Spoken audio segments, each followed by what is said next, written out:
عمیر حسین بھائی کا سوال ہے، بخور کی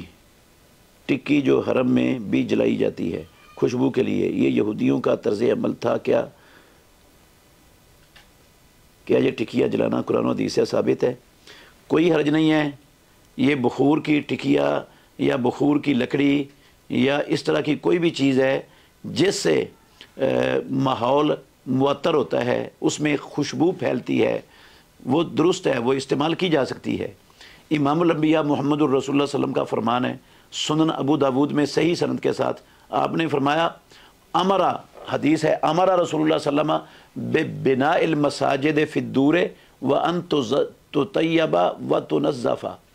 رسول مکرم صلی اللہ علیہ وسلم نے محلوں میں، آبادیوں میں مسجدیں بنانے کا حکم دیا، اور آپ نے کہا کہ ان مسجدوں کو ہمیشہ صاف ستھرا رکھا جائے اور خوشبودار رکھا جائے۔ تو مسجد کے اندر جو ہے نا وہ کسی قسم کی بھی خوشبو وہ ٹکیا کے جلانے سے ہو، یا وہ